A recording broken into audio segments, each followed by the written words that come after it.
Em Minas Gerais, um jogo de momentos, o Atlético Mineiro e Corinthians acabam empatando em 0 a 0. Já no Rio de Janeiro, com direito a um segundo tempo avassalador, o Fluminense bate o Vasco e vence o clássico. Bem, meus queridos, começando a análise de hoje aqui pelo Corinthians, né? Em caso de jogos empatados, eu começo a análise pela equipe que teve o melhor rendimento. E, meus queridos, eu acho que não é segredo pra ninguém, né? Que o Corinthians ele foi a melhor equipe dentro de campo na Arena MRV no último sábado. Bem, meus queridos, o Dorival Júnior ele acabou mandando, né, o all-in para essa partida. Mandou o time do Corinthians majoritariamente reserva, porque tem uma verdadeira de uma final pela Sul-Americana no meio de semana, né?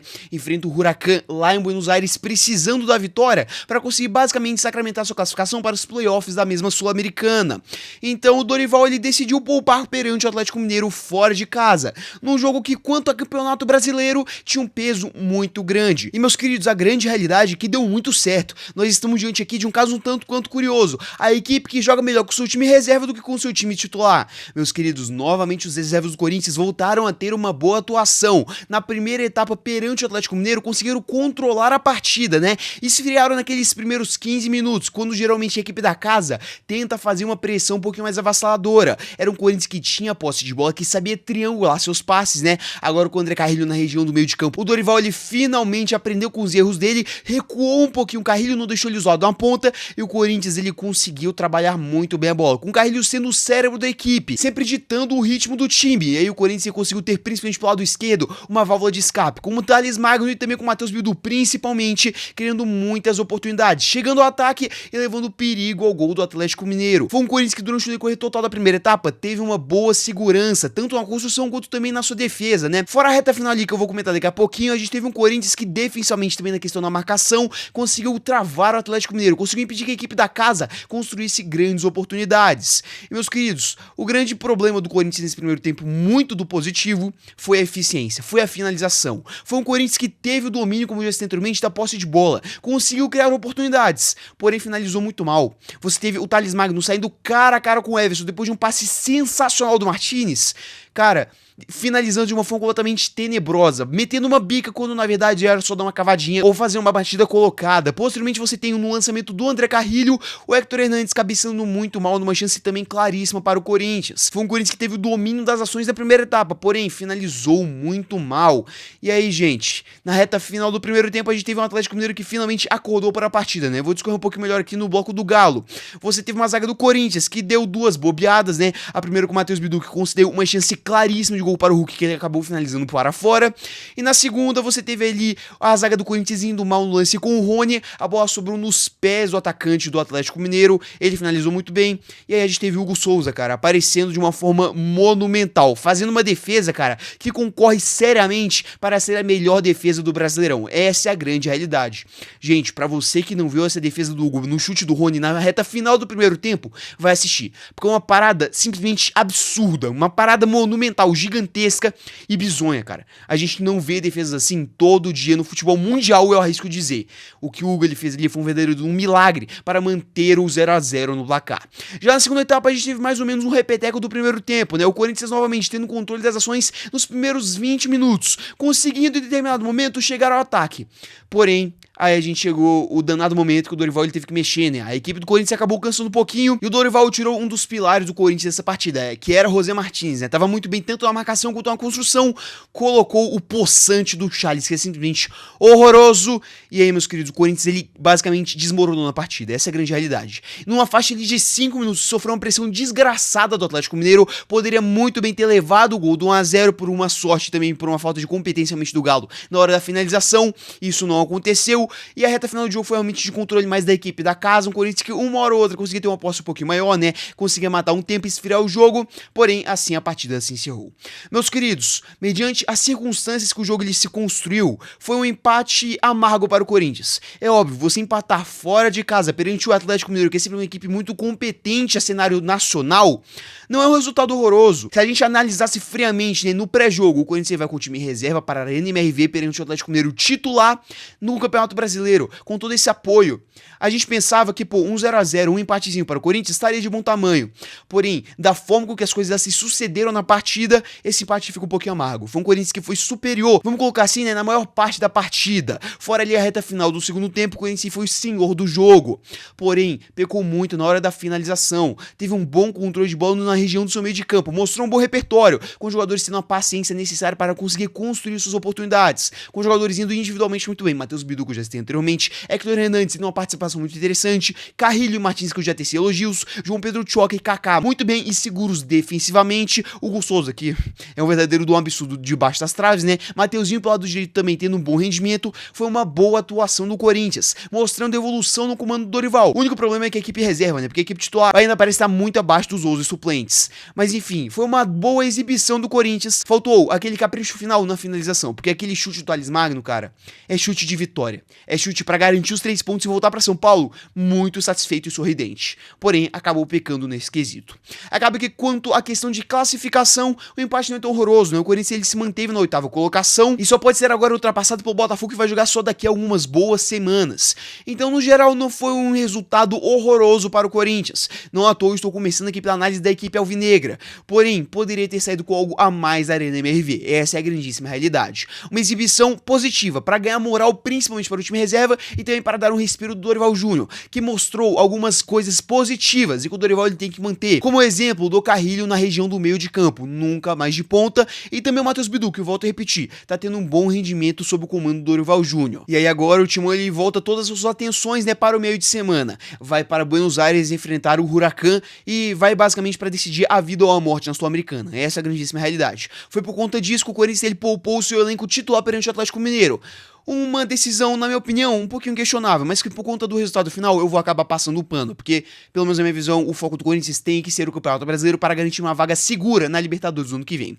Mas enfim, o resultado no geral positivo, e agora o Corinthians aí vira sua chavinha, porque vai ter uma verdadeira de uma decisão no meio de semana. E bem, meus queridos, agora mudando o foco aqui para o nosso queridíssimo Atlético Mineiro. E cara, o que eu tenho pra dizer? Mais uma atuação pobre da equipe do Cuca, tal qual eu trouxe aqui no canal, né, na semana passada, depois do Clássico Mineiro, depois do Super Clássico Mineiro, o Atlético Mineiro voltou a ter uma atuação muito ruim. A diferença é que dessa vez era dentro de casa, dentro dos seus domínios, e mesmo assim o Galo, ele foi muito pobre e em determinados momentos, dominado perante o Corinthians. Eu entendo, o Cuca ele tinha uns problemas para montar a escalação do time para essa partida, né, uma boa parte do elenco do Galo estava com virose, o Nathanael que jogou estava com virose, né, o Hulk ainda não tá 100% recuperado, além disso, tinha uma lesão muscular do Coelho, que vem sendo um dos principais jogadores do Galo nesse início de ano e também não pôde contar com um ponto esquerdo. Então o Galo ele tinha sim algumas dificuldades para montar a equipe para essa partida perante o Corinthians. Eu entendo, porém ainda assim é um Galo muito pobre. Gente, o que você espera de uma equipe que está jogando dentro dos seus domínios, dentro da sua casa? Que essa equipe seja o senhor do jogo, que essa equipe mande nas ações pelo menos naqueles 15 minutos iniciais. O Atlético Mineiro ele não soube fazer isso em nenhum momento da partida praticamente. A reta final do jogo salvou um pouquinho. Porém, os outros 75 minutos, vamos colocar assim, foram simplesmente pavorosos. Foi um Galo, cara, que na primeira etapa basicamente foi submisso perante o Corinthians. Não conseguia trabalhar a bola na região do seu meio de campo. Você tinha um Patrick muito mais recuado, visando fazer uma proteção da zaga do que a criação. Um Gustavo Scarpa muito sumido. E, consequentemente, o ataque do Galo também muito isolado. O Hulk mal tocou na bola. O Rony também não conseguiu levar tanto perigo ofensivamente. E aí, o Galo, ele basicamente se retraiu, se posicionou de uma forma defensiva e buscou marcar. Essa é a grandíssima realidade. E nem sequer se mandava em velocidade para contra-ataques. Você teve, por exemplo, o Rubens na lateral esquerda, que foi a principal válvula de escape do Galo durante o decorrer total da partida, porém ainda assim não conseguiu criar grandes chances de gol. Foi um Galo muito pobre, foi um Galo retraído, foi um Galo que parecia que estava jogando fora de casa. Essa é a grandíssima realidade. E se o time ainda focou em basicamente marcar o Corinthians, fez isso muito mal. O Corinthians ele conseguiu envolver o Atlético Mineiro. O lado direito do Galo, com o Nathanael, foi completamente engolido pelo Matheus Bidu. Então, mesmo na marcação, mesmo aquilo que o Galo ele focou em fazer na primeira etapa, ele foi muito mal e deveu bastante.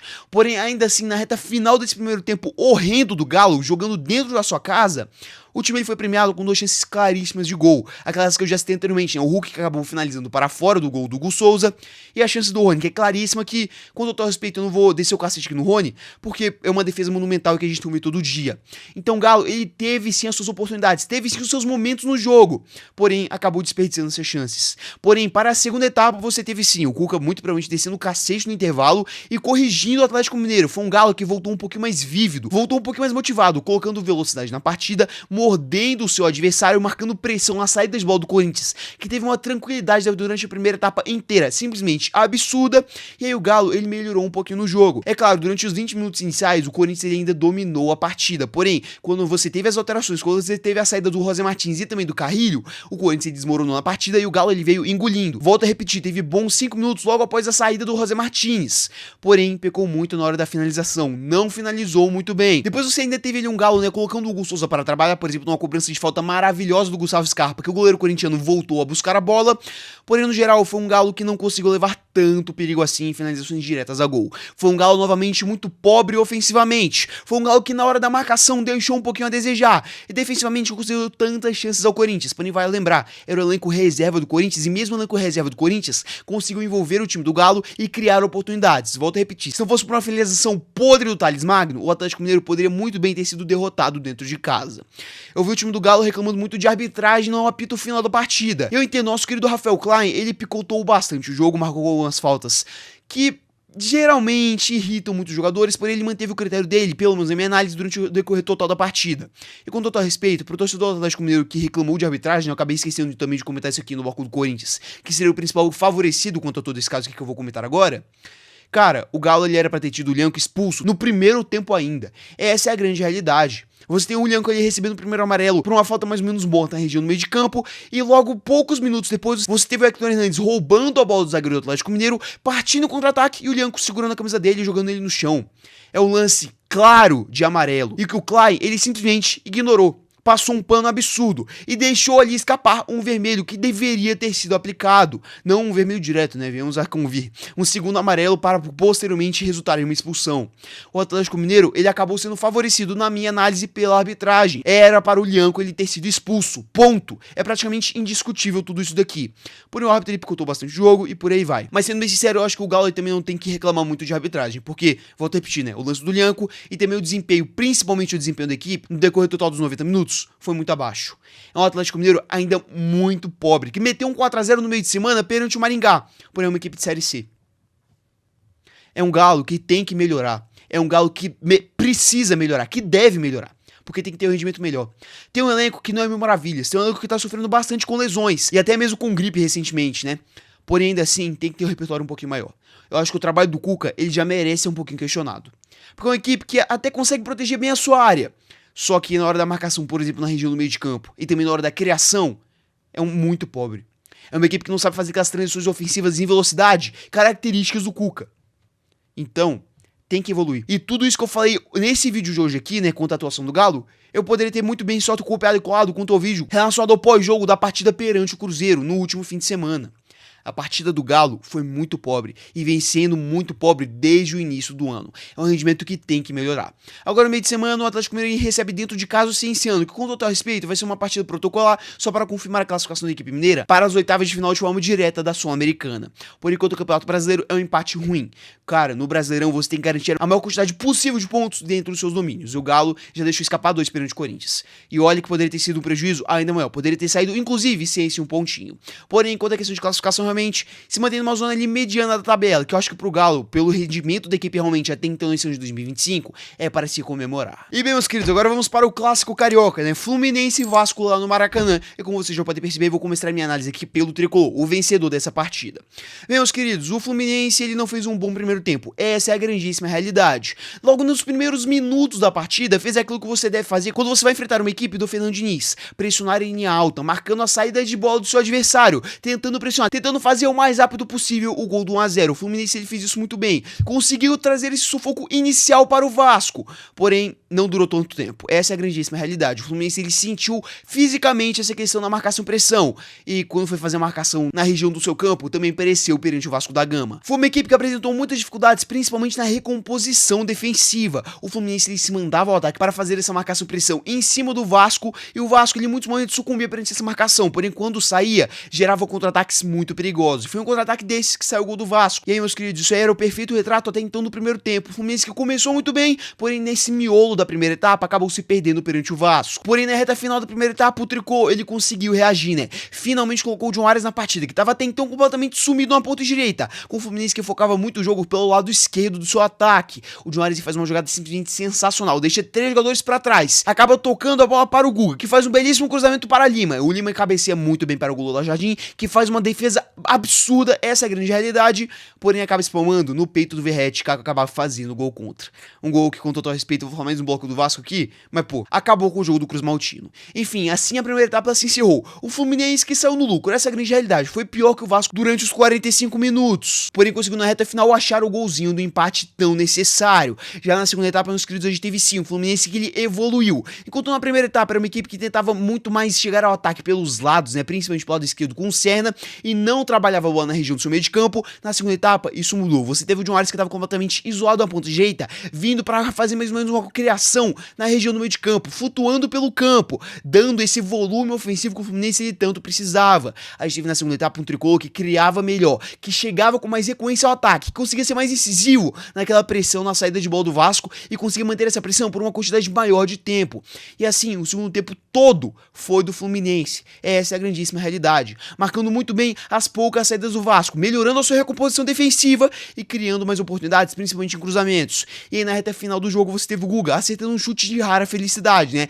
Quase no ângulo do Jardim para fazer o 2-1 e garantir a vitória merecida do Fluminense, por conta do segundo tempo avassalador que ele fez e por conta dessa virada avassaladora que acabou protagonizando. Meus queridos, é um tanto quanto visível que esse Fluminense ele tem o mínimo do repertório, né? Tentar atacar um pouquinho mais pelas laterais do seu time, né? Nem tanto pelo meio de campo, que nessa partida que sentiu bastante a ausência do Ganso, que quando entrou na segunda etapa fez uma boa partida e por aí vai. Porém o primeiro tempo do Fluminense realmente não foi muito bom, deixou bastante a desejar e em muitos momentos sucumbiu perante o Vasco. Porém na segunda etapa, sim, melhorou bastante na partida. O Renato Gaúcho ele foi muito bem no intervalo, corrigiu o que tinha que ser corrigido, colocou mais ainda o John Arias na partida, que foi completamente sumido no primeiro tempo. Além disso, você teve também o Hércules muito bem no jogo, né? Tanto na marcação quanto nesse início de construção do Tricolor. E aí, de fato, o Fluminense ele fez por merecer a virada. Foi senhor do jogo durante os 45 minutos da segunda etapa, algo que não foi capaz de fazer no primeiro tempo. E assim, se sagrou vencedor desse clássico. Uma vitória mais do que merecida. Essa é a grande realidade. A melhor equipe dentro de campo na soma dos 90 minutos foi o Fluminense.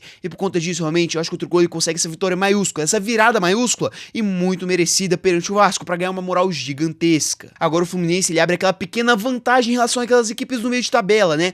Vai mais ou menos separando o G6 do resto do campeonato. E além de tudo isso, ganha o respiro necessário para ficar um pouquinho mais tranquilo realmente no campeonato brasileiro. No meio de semana, o Fluminense tem um compromisso mais protocolar pela Sul-Americana. Essa é a grande realidade. O 11 Caldas no Maracanã tem tudo para ser uma vitória tranquila da equipe do Renato Gaúcho. Porém, tinha que vencer o Vasco e conseguiu vencer de uma forma muito tranquila, mostrando evolução e mostrando muito repertório, principalmente a segunda etapa, né? Se recuperando do primeiro tempo, tanto quanto ruim. E de fato conquistou uma vitória que tem que ser muito comemorada. Apesar de ter um ou outro aspecto que ainda tem que ser corrigido, o Fluminense teve sim um bom rendimento, apresentou coisas positivas e promissoras para o futuro e conquistou uma vitória de virada muito satisfatória perante um dos seus maiores rivais. E bem, meus queridos, agora vamos aqui para a análise do Vasco. E bem, tal qual eu citei anteriormente no bloco do Fluminense, o Vasco ele teve também os seus momentos na partida, né? O primeiro tempo foi de dominância no geral do Vasco da Gama. Foi uma equipe que começou muito mal a partida, né? Sucumbindo perante aquela marcação-pressão do Fluminense.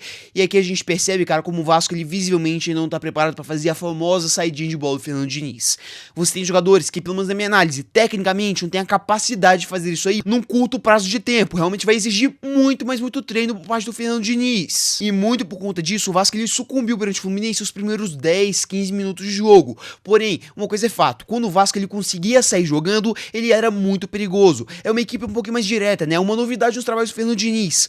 Não foca tanto na troca de passes, em controlar o jogo na região do meio de campo, nada disso. O Fernando Diniz ele percebeu as deficiências dessa equipe do Vasco e percebeu o que ele tem que fazer. Tem que construir uma equipe mais direta, principalmente pelos lados do campo. Paulo Henrique e Ryan pelo lado direito e o Lucas Piton e o Nuno Moreira pela ponta esquerda. E assim, meus queridos, o Vasco ele conseguiu chegar ao gol do 1-0, né? Como já citei anteriormente, uma boa jogada do Ryan pelo lado direito. Ele acaba sofrendo Na falta, o Piton cobra com uma maestria absurda e João Vitor faz 1-0 a favor do Vasco. Meus queridos, o Vasco ele continuou em cima do Fluminense. Como eu disse anteriormente, já foi superior no decorrer total do primeiro tempo. Você tem inclusive uma bola na trave do Ryan que quase foi no ângulo do Fábio. Você tem um Vasco que teve um volume ofensivo melhor. Você tem um Vasco que sobressaiu na sua marcação e estava fazendo muito bem a sua recomposição defensiva, né? Se mandando com seus laterais para o ataque, porém conseguindo recompor muito bem defensivamente. Porém aí acabou chegando o fatídico lance, né, do erro defensivo. Você tem o Veguete, cara, metendo a bola pro fundo do gol num lance que você simplesmente não pode deixar.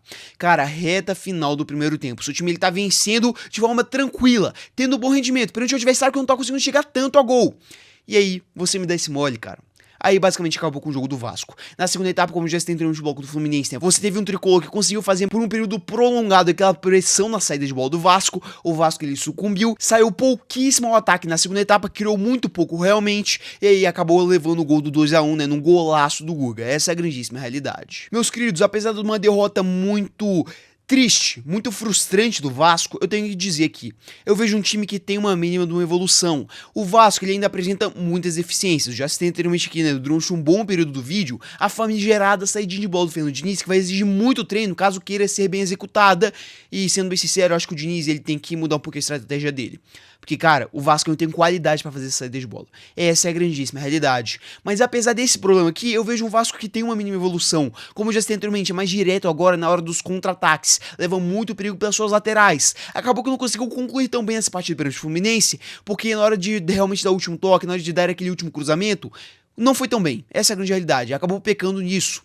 Pois no geral, consegue levar perigo. Além disso, marcação na região do meio de campo e também a sua defesa evoluiu. Cara, o time era um verdadeiro numa peneira sob o comando do Fábio Carille. Porém, atualmente, sob o comando do Fernando Diniz, vem melhorando esse quesito. Você tem, por exemplo, o zagueiro Luiz Gustavo trazendo uma boa segurança. Então, de fato, você tem um Vasco que ele evolui. Só que também conta com o elenco muito defasado. Gente, na segunda etapa, o Vasco ele até conseguiu se segurar até a metade do jogo, mas teve que começar a substituir, e aí o elenco ele foi só decaindo de qualidade e acabou levando o golaço do Guga. Então, cara, é uma derrota que, sendo bem sincero, é normal. Perante o adversário que tem um elenco superior, perante o adversário que atualmente é superior ao Vasco. O Vasco ele é uma equipe em reconstrução, principalmente essa temporada de 2025, que começou de uma forma completamente caótica com o Fábio Carille como seu treinador.